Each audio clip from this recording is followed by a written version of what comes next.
Michigan State Wildcats, Big 12 champion Will Howard. So excited to announce Kansas City Sports Network's new soccer channel.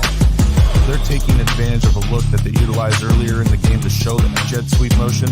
It's a live edition of the KC Laboratory presented by Emprise. You kind of root for guys to have those moments, and that was certainly a big moment. Welcome into Mizzou, That's True, your podcast from Missouri Athletics here on KC Sports Network. Welcome, everybody, to the Border War Podcast. Welcome back. Another episode of Ain't No Season Podcast. You are listening to KC Sports Network, proudly presented by Emprise Bank. Welcome in to Outside the Trenches here on KC Sports Network, a live edition of Outside the Trenches as we are getting into that kind of that season mode, that in-season content mode here at KC Sports Network. I'm Tucker Franklin, joined as always by Nick Leckey and Brien Hanley. Very excited to get you guys going. It's technically a game week in Kansas City as we got I almost said a spring training game. That's what it feels like. Might as well be treated as a spring training game because it feels like it's already coming up so early. Just feels like the Chiefs just won the Super Bowl a couple weeks ago. But we got a preseason game coming up on Sunday. We're here to talk about, obviously, you see the title of the video title of the podcast. We're talking about Eric Bieniemy and a little bit of the news as we get going there. As he starts with the Washington Commanders, we're going to talk some stadium and obviously get into the blind nil portion of the podcast, which you all know and love. First, Nick Leckey, how you doing, my man? I'm good. If you're watching this live, you see the new look. But just basically, I want you guys to see what I look at on a daily basis. And yeah, so it's a sparse, minimal basement. And look at art. That's what I look at. Looking at art. Big B, how you been? It's been a minute since we've all gotten together. How are you? I am doing all right, man. Just got back from a little vacation with the missus. Feeling good. Ready to get going, man. Good. I always got to have that little recharge right before back to school, and you also got the football season all coming right back together. Always got to get recharged for that. But let's go ahead and dive into today's topic that we got. Obviously, Eric Bieniemy, longtime offensive coordinator for the Kansas City Chiefs. It's not a surprise. I don't think when people saw the story coming out that people in Kansas City were like, oh, yeah, we knew Eric Bieniemy is pretty intense. If you go out to training camp, you can hear him yelling at those guys all the time. But a very interesting back and forth, maybe you could say, between Ron Rivera, Eric Bieniemy. He went to the podium, all back and forth. Brian, I want to get your thoughts on this first. What are your general thoughts on it? I'll pull up the quotes so I can read them, but first, Sure. What was your thoughts? My first thought was, look, apparently it is open season on coaches pushing other coaches under the bus, because I thought this was it wasn't as Bush League as Sean Payton, but this was bad. I mean, you got guys coming to your head coach. First of all, I think that's ridiculous. Look, we're all grown men. If you got a problem with a coach and how he talks to you, it is what it is. It's coach speak, but it sounds like a lot of people are taking it personal. Just go talk to him. I dealt with some of that in college, and I'm sure we've all dealt with that, playing football. If you don't like it and you think it's personal, have a conversation. That's all you got to do. For them to go run to the coach, it's ridiculous. But then for Ron Rivera to just come out and just basically say, well, Jack Del Rio has a better way. He's been a head coach, and, he looks at it this way, and Eric Bieniemy hadn't done it before. I'm like, I couldn't believe what I was hearing, reading. Is absolutely insane, man. Just insane. It is, too. And it's when you talk about, like, losing control of a locker room, too, when you got people divided. I mean, during camp, I guess it's early enough to get things turned around, but it does provide some things that if you start out 0-2, 0-3, man, things aren't right in La La Land, out in Virginia. So it could go spiral really quickly, right? So it'll be super important for them to get a couple wins under the belt to start the season, or it's going to be a long year, and you might need the answer to my blind nil question. Oh, muted. Rookie Bush League stuff on my end. I was muted. Hey, look, preseason for everybody. A little bit of a tease there from Nick there on the blind nil segment. But I want to read the quote, and I want to read the question that Ron Rivera was asked in the quote. And It's a long quote from Ron Rivera here.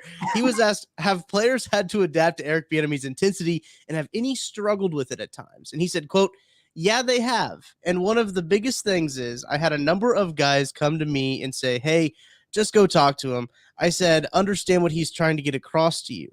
I think as they go, they'll talk and they'll listen to him. It's been enlightening for a lot of these guys. I mean, it's a whole different approach. Again, you're getting a different kind of player from the players back in the past, especially in light of how things are coming out of college football. So a lot of these young guys, they do struggle with certain things, and a lot of it is what is from where they've been. I mean, guys coming from certain programs are used to it. Guys coming from other programs aren't as much. So us as a coach, I kind of have to assimilate and get a feel for everybody. Eric has an approach, and it's the way he does things, and it's not going to change because he believes in it. Jack Del Rio has his approach. Having been a head coach, I think Jack has a tendency to try to figure guys out a little bit more as opposed to, hey, this is it. This is the way it's going to be, that type of stuff. Eric hasn't had that experience yet. There was a follow-up question to that. When they came to you, it's just they felt Eric was riding them too hard? He answered, well, they were just a little concerned. So a very interesting quote. Ron Rivera did since come out and say he put his foot in his mouth in that kind of whole Too late. Like, too late. Way too late, right? Exactly. There's no whoops, but this ain't TiVo. No. You can't rewind it and delete it. Not going to happen. It's a live show, right? Right. Toothpaste is already on the tube. Oh man. Honestly, I hate to say this, but like, there's a different generation of players. It truly is. Where if you're not used to someone yelling at you, or as Barney Stinson would say from How I Met Your Mother, one of the greatest shows of all time, somebody talked loudly near you, right? And if you can't handle that, it's like, come on, man. Because to me, it's like I always tell people, and I tell my kids this at an early age when I'm coaching them during youth sports. It's when coaches stop getting on you. That's 100%. When you out. That's 100%. When you're like, oh man, I'm getting cut. They don't even talk to me. Like, so be prepared for the flip side. Yeah, I couldn't believe that he went that route because the answer to that is so easy. But at the same time, you're right, Nick. It's just like, look, coaches are going to coach. Their jobs are on the line. And yes, I get it that it can be personal. A lot of MFs and that's football talk. Now, does it have to be personal? Probably not. But if it is, just take it and understand they're just trying to get the best out of you. I mean, I never thought that any of that stuff was personal. I guess I'm an old school football player now, being 47 years old. That's crazy, but I guess I am. I'm okay with that. But at the same time, you just got to understand it's not personal. It's coaching. But you're right, Nick. Totally different type of football player these days. Athletes in general, not just football players. Yeah. And it's a different just generation in general. And I think that might go into it a little bit, as well as EB's an intense guy. That's not a secret. Like, that was one of the things that it made EB mesh so well in Kansas City is him and Patrick would go at it on the sideline. Like, that wasn't a very weird thing to see, is like those guys be very passionate in their conversations. And people sometimes would take it the wrong way. Obviously, like, these guys are fighting, like this is the wrong thing. Those guys are just very passionate and they care a whole lot. That's what, like, I think that's the thing about Eric Bieniemy. And he was up at the podium, I think the day after, maybe even that same day. And they asked him kind of about it. And he said, I'm always going to be loud. I'm going to be vocal, always going to demand from my leaders. And he said, if he's not doing his job, my ass is getting fired. It's my job and my responsibility to make sure I'm getting our guys to do what I'm expecting them to do. That's how he does it. It's his approach. I don't think that like his intense coaching style is out of touch, right? I think that it could be a little bit of both. I guess I'm going to talk about both sides of my mouth. I think that maybe the way he's coaching isn't landing with the group of players, but I don't necessarily think the way he's coaching is a bad way to coach, if that makes sense. As long as he's consistent with it, that's the main thing. Mm-hmm. It's one thing where you're coaching in practice and then all of a sudden game day, you're brand new or you're doing something different, or it switches from one day to the next. Just whatever your personality is, just be it consistently. And then that way you know what to expect. But if you're hot one day, if you're cold one day, if you're not bringing it, man, I mean, he's all energy, right? He's from that 504. So he brings the energy. He brings the life. He brings the intensity. And as a player, man, as a coach, that's your job. You got to motivate, because it's tough day in, day out, to stay motivated. If you get a guy that's consistent like that and who wants to win, that's how you change cultures. That's Absolutely. how you change cultures. Absolutely. And for the last time I checked, the Washington Commanders, not only do they need that, they wanted that. That's why they brought him there. They needed a change of culture. They needed something to change within that organization, especially on the offensive side of the football, to try to get them over the hump in a tough division. So, you can't be – the guy hasn't even coached a preseason snap yet, and you're already pushing him under the bus. I just – unbelievable. Unbelievable. Two Eric Bieniemy and both Ron Rivera, both Andy Reid guys too. So it seems very weird for that to kind of happen like that.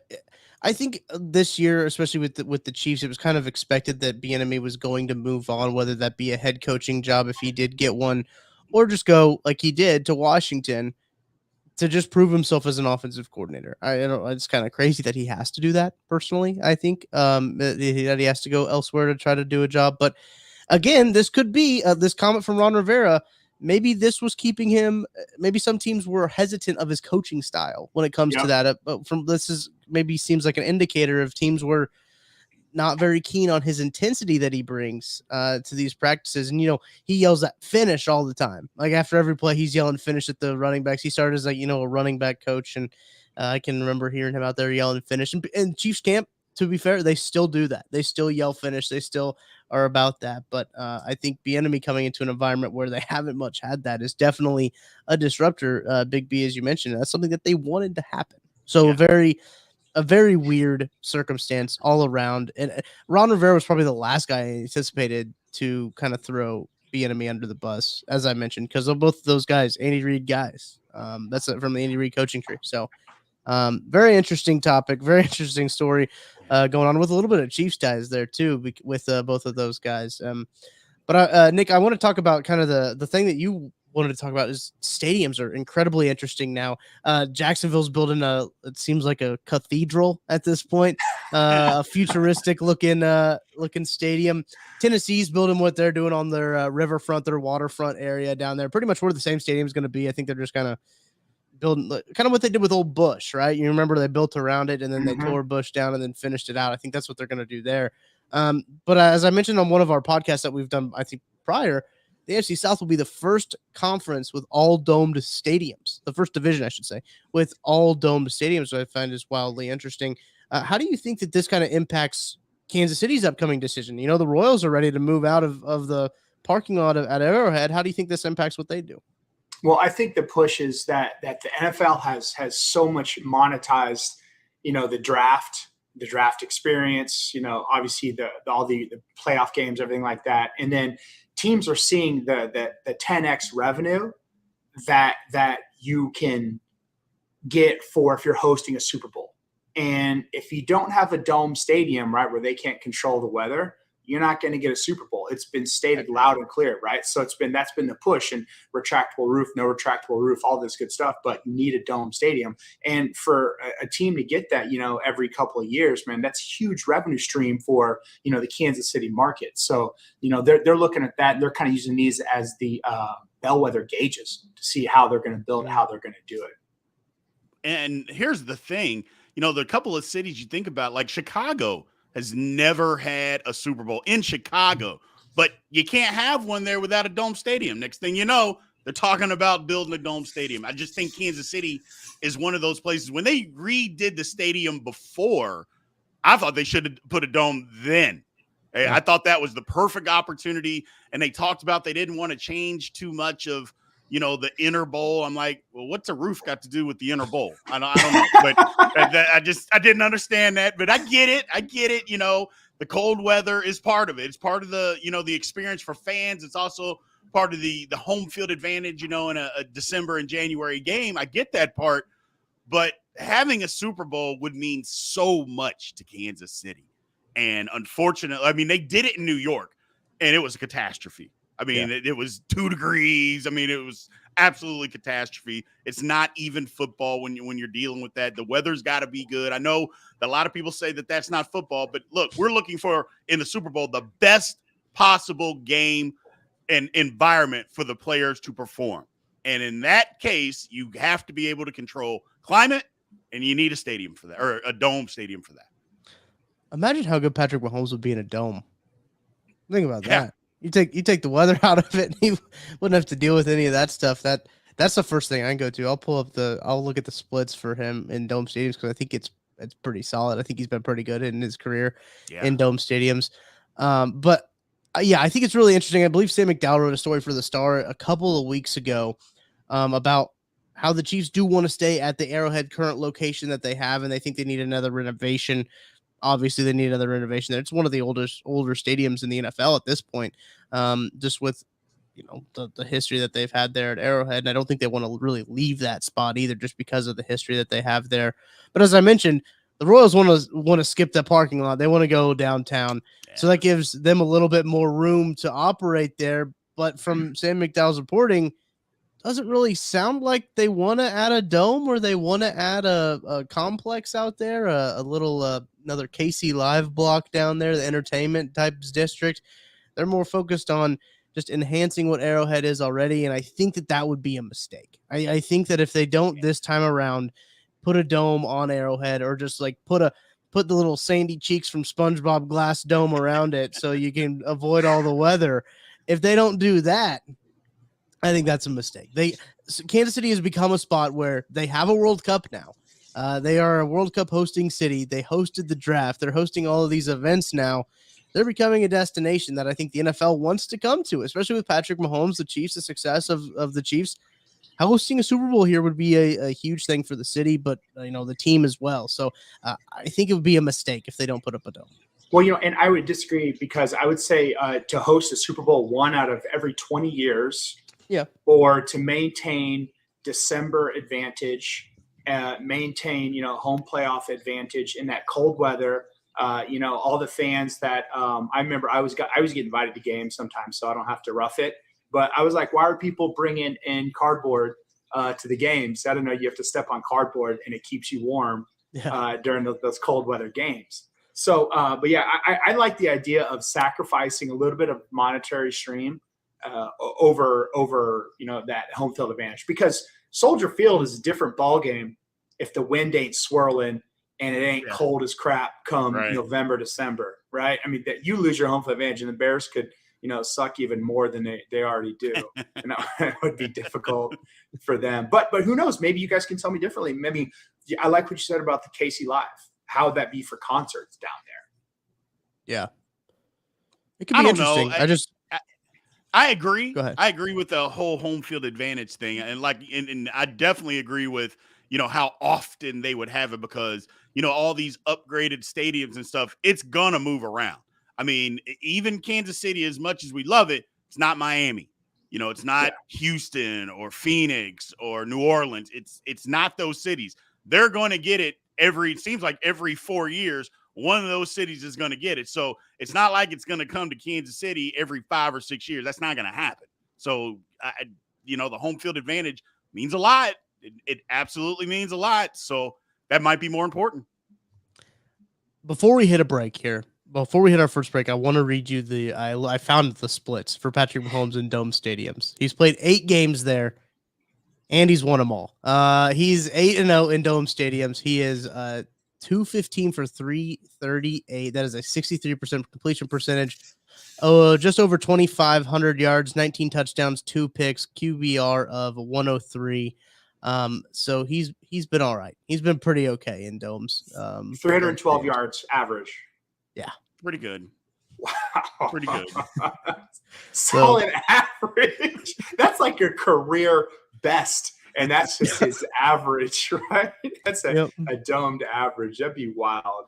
But then that's what the NFL wants to see, right? NFL, I completely get why the NFL wants to see a neutral site in a living room environment to get it done. It makes sense. But as a former player, honestly, I love Kansas City. I live here.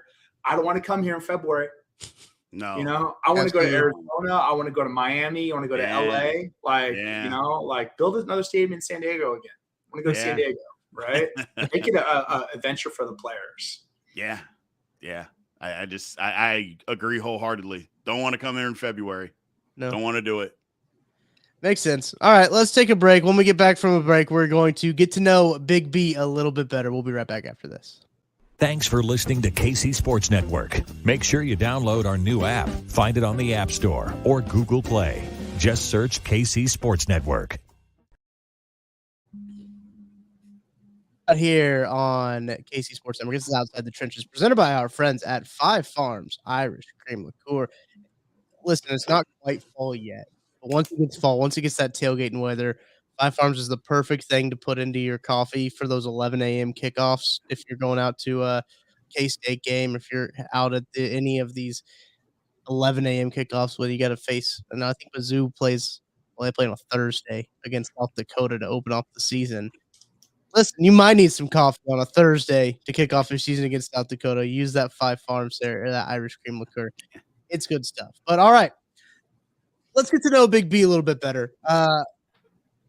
Let's just start. Let's start from the beginning. We're gonna take this back to when you go around class and you say all right, what's your name? Where are you from? All right. One hobby about you. Let's just start where you're from, Big B. I am from Jeffersonville, Indiana, which when most people ask me, I always tell them I'm from Louisville, Kentucky, because it's right across the river. But technically, I was born in Louisville, but I was raised, went to elementary, middle school, high school in Jeffersonville, Indiana. And then did you grow up playing football? I did. Now, again, that area, even though it's Kentucky, that area is basketball insane. Bobby Knight. That's the Bobby Knight Hoosiers effect, huh? I mean, it kind of is. It is in Indiana, but I live closer to the University of Louisville than my grandmother did, and she lived in Louisville. So, I mean, literally, it is right across the river. So that whole area was because within Kentucky is in Lexington, is like an hour and 10 minutes east of Louisville, southeast. Then there's Louisville, and then Bloomington is literally like an hour and 20 minutes north. So that little triangle, growing up, it was really fun being a college basketball fan. Really fun. Yeah, hell yeah. Absolutely. It makes a lot of sense. But I played football for sure. For sure. My dad was a high school football coach. I mean, that was one of the first memories that I have is him taking me to a football game and let me stand on the sidelines when I was 3 years old. So, one of the things that I really loved about my dad is that when I was in middle school, like 6th grade, he would drive, guys, let's say you're in Kansas City. It would be like driving from downtown to Olathe in rush hour traffic, waiting for me a half hour to get home from school just to drive back to downtown. Again, still in rush hour traffic, just so I could be with him. So that's cool. I love football. I have loved football my whole life. You asked me about a hobby. I have some hobbies, but my hobby is sports, and I love football.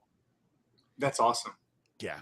When Brian, when we were first meeting and kind of talking, one of my favorite stories that you told me was you didn't originally, because you got the K-State stuff hanging up in the background. You didn't originally go to K-State. I did not. Not the first college you went to. No. My story, I mentioned earlier, college basketball is king where I live. So I had an opportunity to play football. I did at a high school. And for some reason or another, again, I was a 6'2", 240-pound kid, but I decided to go play basketball. And I went to Xavier in Cincinnati. That same Xavier that's in the Big East now. Mm-hmm. So I went there. Probably wasn't the best athletic decision for me. How long did it take you to figure that out? Because literally once I got there, I was struggling every day because they wanted me to lose 25 pounds. Every single day was a struggle. And finally, it just became too much. I was like, I can't do this. I'm eating nothing all day, and I'm gaining weight. I'm like, even going to practice, I'm like, this is ridiculous. One thing, though, I didn't really go about getting out and doing the whole transfer thing the right way. I just said, you know what? I'm just never going to go to class. Never went to class. eventually Xavier says, you know what, you can't be here anymore. So that's what happened. And so I ended up at Coffeyville Community College to play football. And what position? Offensive line. And I had never up. played offensive line in my entire life. In high school, I was a split out tight end and a middle linebacker. And then I went and played offensive line. I'd never done it ever. Even in high school, I wasn't blocking people. That's just not what we did. But yeah, that was my thing. And it was the best decision of my life. I couldn't drive home. Xavier was in Cincinnati. It was an hour and 20 minutes away. I could drive home and did drive home all the time. You go to Coffeyville, Kansas, in the middle of nowhere. It was 10 hours away with no car. I'm not getting home. I had to stay up there. I wanted to quit. My mom said, get home. I had no money. No way to get home. Hey, it's not even a Greyhound bus terminal in Coffeyville. Maybe you wanted to, you couldn't even get home, man. Couldn't get home if I wanted to. All right, so if you're listening at home, so Brien had never blocked a soul in his life. Because I guarantee you at split end, he ain't blocking nobody, right? Nobody. And he never been in the trenches, Nope. never done anything like that. He's a pretty boy basketball player, catching routes in high school. And at Coffeyville, they're like, get your big ass to O-line? 100%. 100%. But now, here's the thing. By that time, You were mad. You were on 1 to 10. How mad were you? Oh, I was furious. I wanted to play defensive end, but I got there and I had gained like 45 pounds. Oh, because you weren't going to school, so you were drinking and hanging out. That's right. I had gained 45 there pounds. We go. So it was fill like, in the blank. I couldn't even do the things that I used to do in high school. So there was no possibility to do it. But I will tell you this. Skip Foster was my coffee. He was the head coach, but he was also the offensive line coach. He whipped my ass into shape. The guy is amazing. He taught me how to block. He taught me hand placement. He taught me footwork. There was one thing I'll admit. I don't like tooting my own horn, but playing basketball, you got to have pretty good feet. And I was a pretty good basketball player. I mean, I got a Division I scholarship. So the foot stuff came easy to me. It was all about hand placement and leverage and stuff. Well, I remembered all that stuff that my dad just let me be around. You know, he wasn't coaching me when I was 6 years old or even in the 6th grade. He didn't coach me. But when you're allowed to just be around, it's amazing what you pick up as a kid when your dad just lets you be there. So I remembered all those kinds of things, and it just kind of came natural. And I got pretty good at Coffeyville, and then Kansas State came calling, and it was time to go. But Coffeyville was the best experience of my life. I mean, some of my best friends in the world I met there. I met my wife there.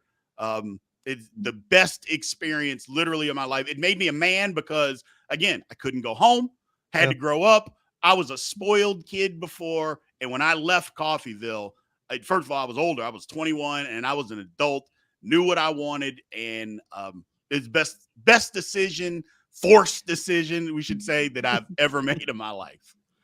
All right. So you balled at Coffeyville. You did well. Also, ladies and gentlemen listening, being an offensive lineman, you win with your feet first. Yeah. So that's why you're successful. If you don't know hand placement, if you win with your feet first, that's 90% of the battle. So who recruited you to K-State?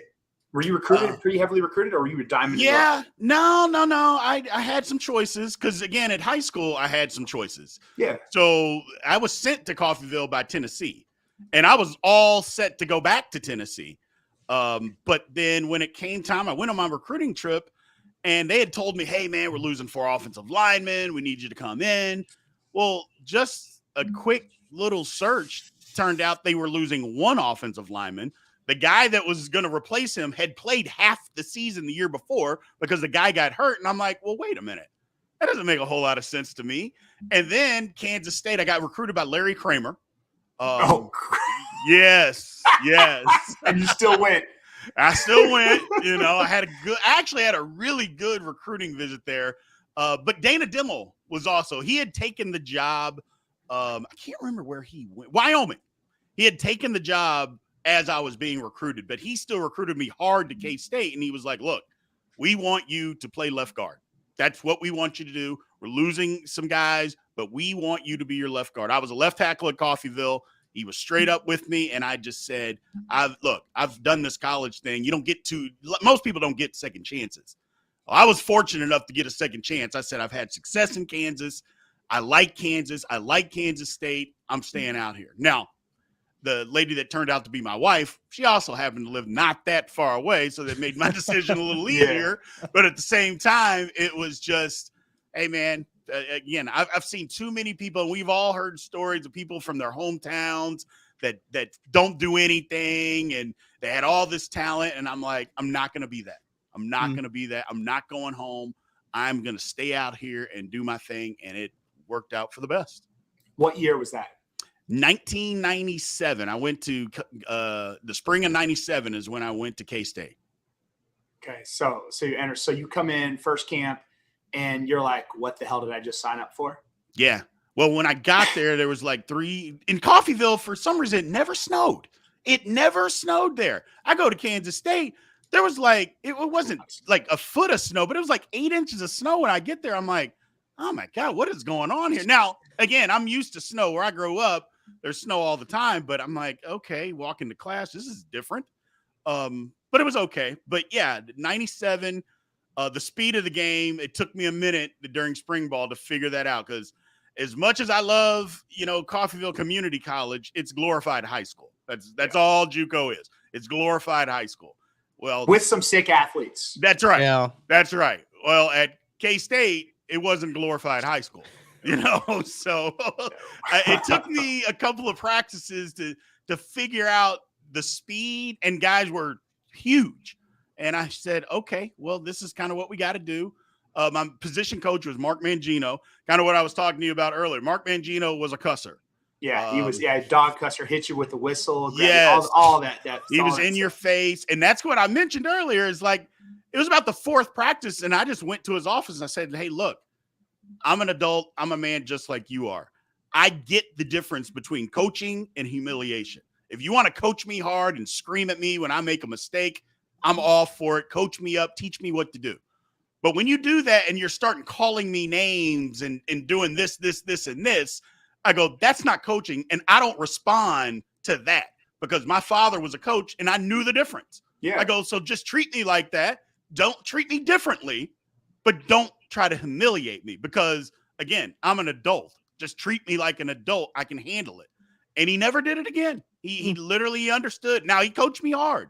He screamed when I made mistakes, but he did not try to humiliate me when I made a mistake. That wasn't his thing with me. Not saying it wasn't his thing with other people because I know that it was, but that's why I'm saying sometimes just have a conversation off the field. Yeah. And, talk to somebody, get to know them a little bit and have a real man-to-man conversation.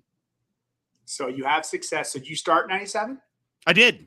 Started in 97. We went to the Fiesta Bowl, won the Fiesta Bowl, and then started in 98. We were really good.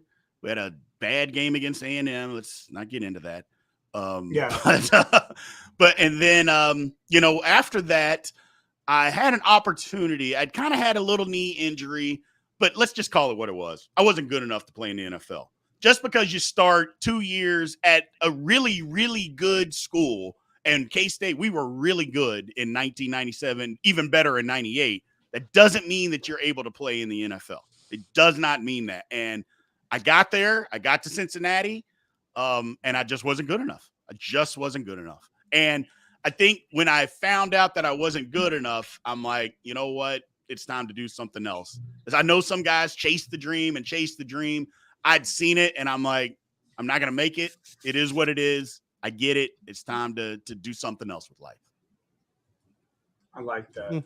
That's a solid story. And then from there, just got into sports media and just. Yeah, well, I mean, I did mortgages for 21 years, but I'd always wanted to do sports talk. I listened to all the sports talk shows. I was real big into 810 and 610 when I lived in Kansas City because I moved from K-State in 2000 and lived in Kansas City for 11 years.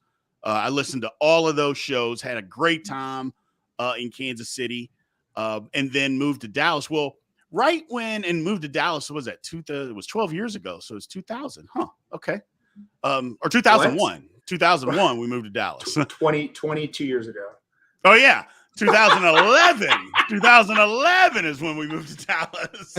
And but I'd wanted to get into it. And that was kind of right when podcasting was just really kind of taking off. And I had talked to my brother. My brother had done, he was basically like the voice of my high school. He announced the basketball games, the football games. He had even done some semi-pro wrestling at some events in Louisville. He was really, really good at this. Random. And unfortunately, he passed away in 2013, and we never got the chance to do it together. Oh, bummer. It's just one of those things. And then I said, you know what? I'm going to do this. And then this past December, it finally got to a point in my mortgage world, and I just told my wife. My wife had been pushing me to do this for 5 years previous. And I was like, no, can't do that. And she just kind of put her foot down and said, Brien, this is your dream. Just go do it. And this is what I'm doing. So, and I love every second of it. It's a grind. It's not easy. I know a lot of people think you can just snap your fingers and talk sports. It doesn't work that way. I mean, you got to prepare. But for the most part, I love every aspect of it. And I plan on doing this as long as I can. There you go. Now we're here. We made it here. Right. Absolutely. I know you have some experience. You did some work with K-State football. I can't remember if it was post game or if it was. What did you used to do with K-State? And are you still doing it? Well, I think we're going a different direction. I still am part of it, doing with Tim Fitzgerald at Go Power Cat. Did post game podcast with them, just kind of reviewing the games. I've done that the last 3 years, and it's been fun. It is fun. I love me and Fitz. I love talking football and just breaking down the game. That's the thing that I love so much about football is it's not just talking about the game, but it's talking about the inner workings of the game. I think being old offensive lineman, you guys know, it's a lot of thinking that goes on to play the position. And for me, that's the fun part, is like breaking down a play. That's like when I go to a game, I kind of like to sit on the side. And so you can see plays develop. And then I tell my wife, did you see this? Did you see that? She doesn't understand. But at the same time, I still have her to say that to. So I just love breaking down football. And anytime that I get an opportunity to talk about the fine minutia of football, I do it. Love it. Yeah. It's a good time. I like it. Really, really like it. And that's why you're here, Big B, because we like talking football too. I appreciate the opportunity, man. I'm going to have a ton of fun with you guys, man. I absolutely cannot thank you guys enough, man. It's going to be real fun. If you guys hadn't caught the first episode that we did with Big B, I think it was kind of earlier on in the off season. We're kind of shifting gears of outside the trenches. Going to be a little bit more league focused. We're still going to talk about the big Chiefs storylines because Chiefs are sometimes the biggest storyline in the NFL going on. So we're still going to talk a little bit of Chiefs. We're going to talk a little bit more National League focused, but we're still going to have Blind Nil as well. That's not going anywhere. And we'll get to Blind Nil coming up right after this break. Thanks for listening to KC Sports Network. Make sure you download our new app. Find it on the App Store or Google Play. Just search KC Sports Network. To Outside the Trenches here on KC Sports Network, presented by Five Farms. This is our Blind Nil segment. If you're not familiar, we all have a this is from the mind of Nick Leckey right here. This segment, we all have a topic that we are going to bring to the group here. We don't know what each other are going to talk about. It's kind of a spur of the moment type thing, and then we go, we discuss, we talk about it. It can be football related, non-football related. We're all going to see where it goes. But Nick, do you want to start us off first? I would love to. So this is the time of year, my least favorite time of year, because everybody's a champion and it's our year. We're going to win it all and it's going to be great. And we've already booked our tickets to the Super Bowl and everything like that. So I thought I'd throw a wrench because I'm a B-side guy. I'm a contrarian. That's just who I am. I think differently. Big weirdo. If I didn't have football, I'd be a big dork. I love comic books. Love to read a lot too. Technology stuff. Anyways, that being said, it's Contender time of year. Who doesn't have a shot? Who should be making vacation plans for week 19 because you ain't making the playoffs. Like like it ain't gonna happen. Like your coach is like, we're gonna do this. You're like, no, we're not. Okay, I like that. Who is that squad? And then based off X and X, that you're like, I just don't see it. I don't see them really getting it together. Interesting. I can start. I mean, if we're doing multiple teams, I got multiple teams, but I'll start off with one is the Indianapolis Colts. Oh my God. The Indianapolis Colts have no chance. Their organization is literally bad-mouthing the players. Their running back doesn't want to play for them. Their quarterback, they're going to start this rookie, which I think he actually has a future, but his lower body mechanics could be some of the worst that I've ever seen. He needs a year to sit and just get those together. They don't have a chance to make the playoffs, and I think they'll be out of it by week 7. Oh, they're going to be horrible. I mean, what team wants to play for them right now? I mean, if you just sit and think about it, you got the best player on your team, and the owner came out and said, if he's not on the team or not in the National Football League, the league will go on. Yeah. So if the owner doesn't care about him, who does he really care about? Quentin Nelson? Maybe. Yeah. Maybe. That may be the one savior why they don't go over. Then, right? I mean, they might not go 08 Lions because of Quentin Nelson. Then, right? Like that's. Oh boy, that's a. Colts is a good one. That's not one that I thought of. They even got their backup running back breaking his arm. Like they've just got all kinds of stuff going on. I don't know what's up with like former Colts quarterbacks too, like getting hurt or I should say running backs. I think Raheem Mostert also got, or I can't remember who it was, also got hurt. There's a couple of guys. Who was it? Naeem Hines got hit in the side with like a jet ski when he was on a jet ski and tore his ACL. He's playing for the Bills, but like there's a lot of running backs with Colts connections that keep getting hurt. The first team that I actually thought of, Nick, and I don't know if this is like if this is justified, but the Bucs. I don't know. For some reason, I just don't think the Tampa Bay Buccaneers are really going to be in it. They got that quarterback competition right now. I don't know if you guys saw it. Adam Schefter tweeted out like their first depth chart and was like, I've never seen an or on a depth chart before. But he must not have seen a lot of depth charts before. Yeah, I know, right? Exactly. Because that's on there all the time. But like it's between Baker Mayfield or Kyle Trask. Not the most star-studded quarterback competition, if you could say so. Maybe it's unfair for me to just automatically count the Bucs out. But the quarterback position is any indication of how they're going to be this year. I don't think it's going to be a very good year.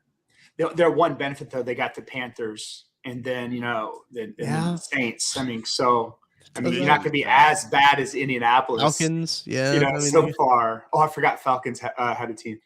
I thought the MARTA bus was going to park in front of the team, and you just were going to be able to watch football like the demolition. So I thought it would be a thing. Okay, I like that. All right, so my thing, and like I said, this is why I thought the Commanders, if the Commanders come out lose 2 or 3 in a row, wheels might be off the bus then, right? Book your vacations, right? But I'm going to go with my original, and I'm just going to go with the obvious choice here. And, as a Kansas City friendly podcast, I'm not pandering, but it makes sense to choose the Raiders. Right? I don't even have. They couldn't fire their coach. Is that because they didn't have enough money? Not enough money to buy him out. I've never heard that in my life. Like that's something Adam Schefter. I've never heard that. It's like we won't fire you, but we can't. Unbelievable. We can't. We don't have the money, so it's like we're gonna keep you. They hired the most handsomest quarterback. In the league, Jimmy G. My wife says no, and I'm like, you're silly. It's okay to lie to me. But Jimmy G, give him his props. But I mean, he can't get it done. And when he was with the Niners, he had the weapons too, and it had like the system, Shanahan, all this stuff. And he's going to go to dysfunctional Raiders who lost Waller, right? Lost Waller, and then Josh Jacobs is holding out, right? Yeah, it's like, what do you got on offense? I mean, is your defense going to score 20 times? I don't think so. I don't think Max Crosby has what it takes, to. Yeah, it's a bad recipe at the Raiders. You got a bad offensive line, a bad defensive line. You got Devontae Adams, But if you can't keep your quarterback upright, I mean, David Carr took a beating, and Garoppolo gets hurt every time somebody touches him. It's ooh. Yeah, and it's and we're not even factoring in everything else. Yeah. Look how good. Look how who they got to play twice. Yes. Played two pretty good teams twice. Well, that's 4 games right there that you could probably. Who are you saying? Well, are you just counting Denver? Yeah, I am. Sean Payton and. Let me see it, man. That's all I'm saying. Let me see it. Feel you there. Under the bus, Peyton, huh? Under the bus, Peyton. I don't mind. I think Denver's actually going to be better. I really think that I'm taking your advice on this one, Nick. I think Denver's going to be better because, number one, their defense is going to be really good. That's true. It's going to be good. And if you can get anything out of Russell Wilson, anything, they are going to have a chance, man, because they got weapons. Man. They'll be able to move the ball, so we'll see. To be fair, it is hard to be worse than what they were last year. To be fair. That is true. I'm a Missouri kid, born and raised, so you got to show me. That's just a part of it. I want to see it first. For the show me state. Exactly. But no, that was solid. Okay. But then if you tabulate them, who's going to be the champion? Who's going to be the worst of the worst then with those 3? Then I mean, I don't. The Indy one is looking nuts. Here's the thing, I could even throw another one in there. I was going to say the Cardinals at first because I think Cardinals are going to be pathetic. Yeah. So, is there a new Call of Duty coming out? I mean, yes, there is. Yeah, there is. Just in time. They're so They're unbelievable. I really think the Colts are going to be bad. I think it's just dysfunction. And when you have dysfunction from the top down, in a season where guys are questioning whether the owner even cares about you at all. I mean, and most players understand that it's a business and they care about their bottom line. But when the owner literally comes out and says it, that's got to do something to you. Yeah. So I don't know. I just think the Colts will be bad. It has all the hallmarks of Jerry Jones calling his shot in the late 90s. Yeah. When the Cowboys were irrelevant, or mid 2000s, where he would come in and say, Cowboys are back this year. And it's like, yes, we get it. Texas is back. Dallas is back. Everyone's back, So, but yeah, when the owner interferes like that and calls you out, they're like, why am I catching stray bullets from my owner? Exactly. That could add a whole nother level of dissent. But then the coach thing too. The coach thing in Vegas is just bizarre. It's a weird situation. An NFL team doesn't have enough money to fire a coach is absolutely insane. But it's a Raiders. It's a Raiders. I mean, what do you expect? They gonna Raider. Yeah. No, it's wild. I just looked up when the new Call of Duty releases, November 10th. Right in the middle of the season. So Kyler is cooked. All right, Big B, let's get to what you got. What do you got for our here? Last time I felt like I put on a Big Debbie Downer. So I am doing something a little fun this time. I put a little thought into this one. Who is your all-time favorite cartoon character? And it can be as far back as you want. But cartoon character. I will start. I've been giddy about this. That'd be good. I've been excited about this. But mine's a little off the cuff. Yosemite Sam. I like Yosemite Sam. Firstly, he had a bad attitude. Just so bad. Horrible attitude. Yes. And if they allowed him to cuss, he would cuss everybody out. Instead, he just talk about that rootin' tootin' son of a gun. Always shooting his guns, and he was only 1.5 feet tall. Maybe 17 inches. Yes. Maybe 17, I 16 love inches. Yosemite Sam, and even though he always got tricked, and I always felt bad for him, but he was my favorite. Yosemite Sam, my favorite guy.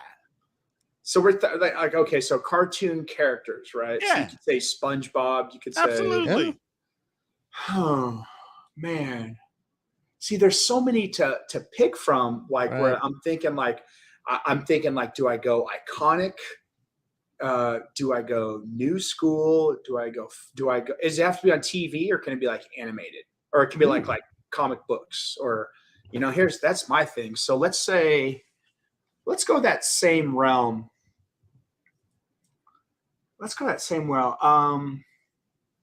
You know what's funny? I thought was interesting, and it was way ahead of the curve, but like way behind the curve too. And it have to be Yosemite Sam's nemesis. I'd say.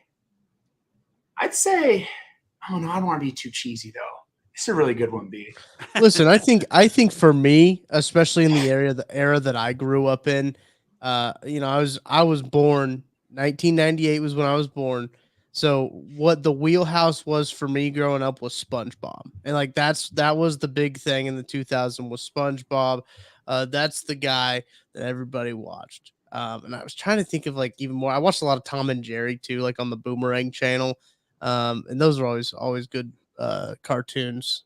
But I think SpongeBob for me is probably the top spot. Yeah, I like that. SpongeBob. You know what? I'm just going to go ahead along the same lines of I like Foghorn Leghorn. Yes. You know, another one. He was confident.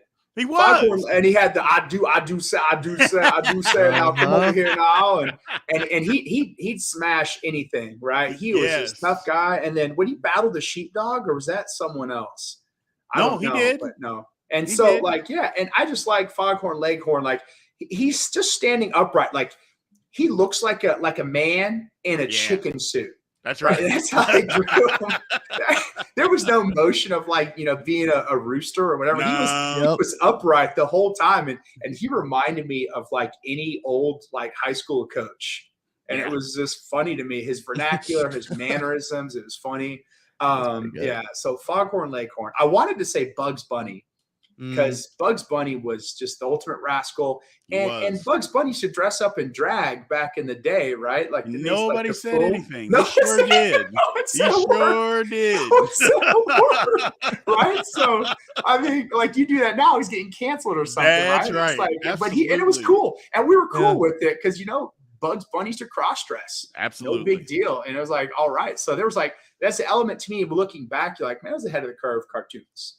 Oh, but then, but that's why the Foghorn Leghorn to me, I think Foghorn Leghorn was the ultimate character because Bugs gets all the attention. Mm-hmm. Correct. Gets all the attention. Correct. As Bugs should, right? Yep. But yeah, so that's why I'd say Foghorn Leghorn. The reason that all came to me is flying back. I was from vacation. I was looking at sometimes you have those little free movies or whatever, and his cartoons came on, and I was like, let me look at this old Bugs Bunny. I'm like, you know what? This guy was my guy. I remember all of that. And I'm like, oh, Yosemite Sam. I'm like, first of all, those cartoons, if you go back as an adult and watch them, they are hilarious. All the jokes are all adult jokes. Every single one of them. Yeah. Yeah. Oh, yeah.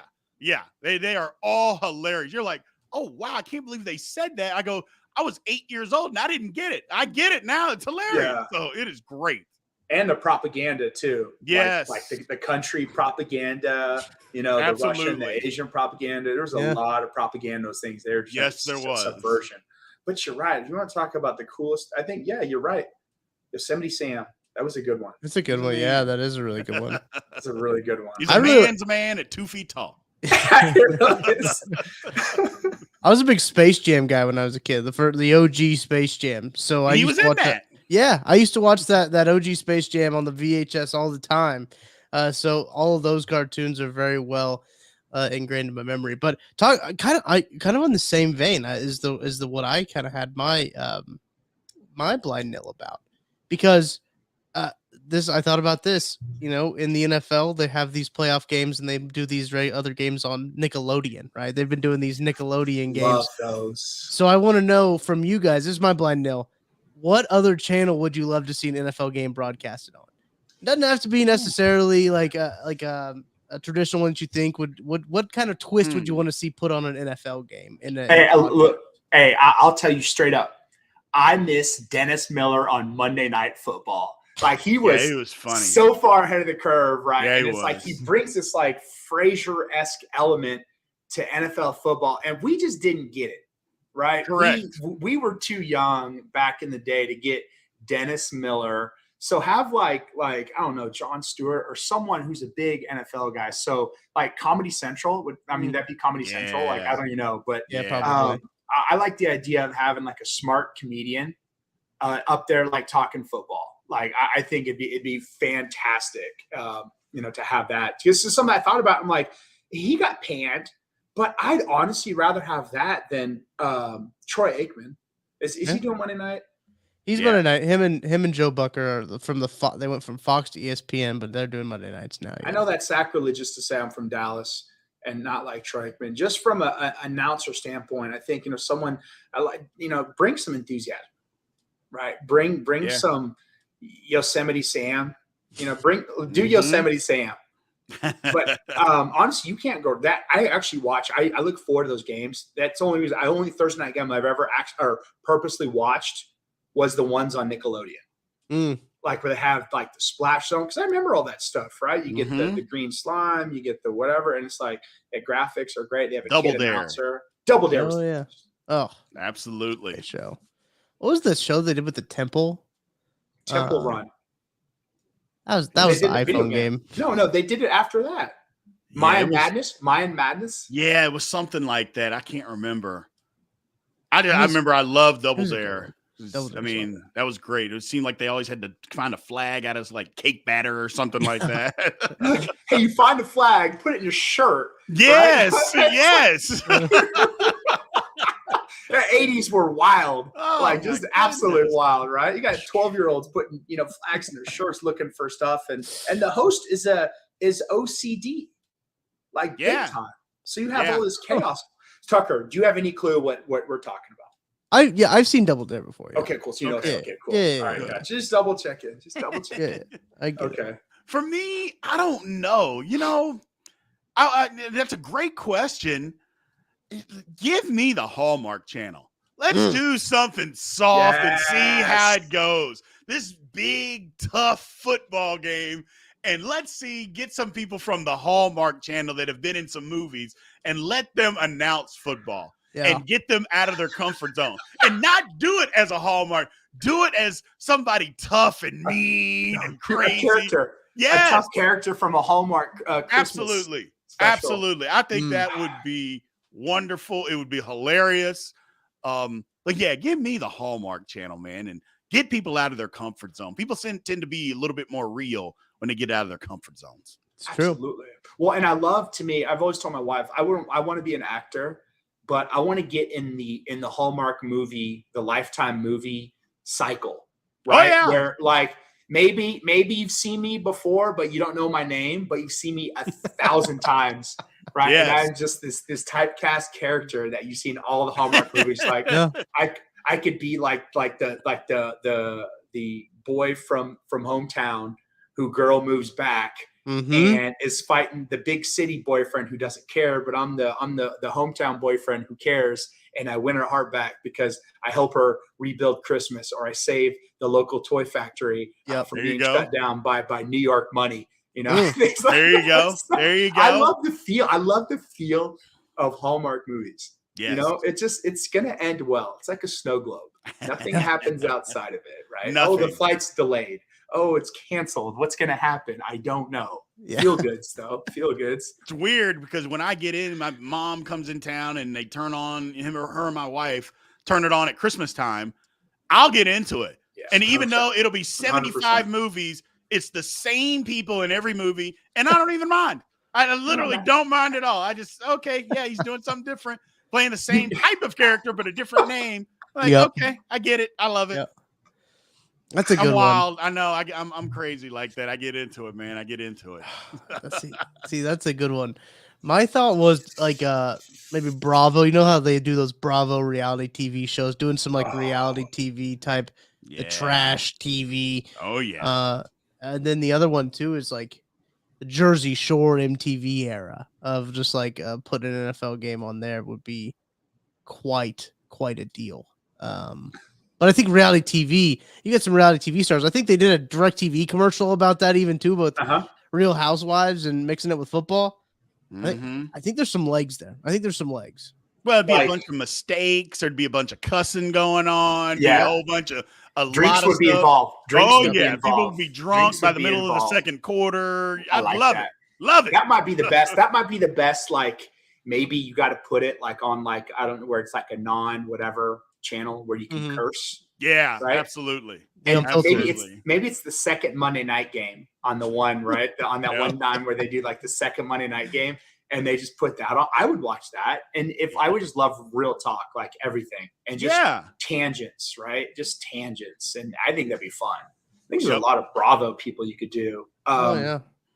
Yeah, RIP, but the Croc Hunter would have been great. Just Animal Planet, a little bit Animal Planet action. Animal Planet, like out there doing it too. Yeah, he goes crawling up and sneaking up on somebody. That's what he did to the quarterback. Like a little direct TV, or like not direct TV, a Discovery Channel type documentary.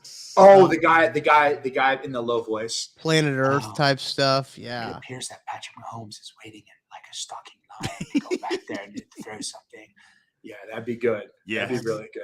Be solid. Like that. Narrative Lots of options. Let us know what you guys think in the comments. If you're watching this on YouTube, let us know with a 5-star review. If you're listening to this on the on our Apple Podcast, Spotify platforms, or wherever you listen to podcasts, I'll never judge you for wherever you listen to podcasts. You can watch them everywhere.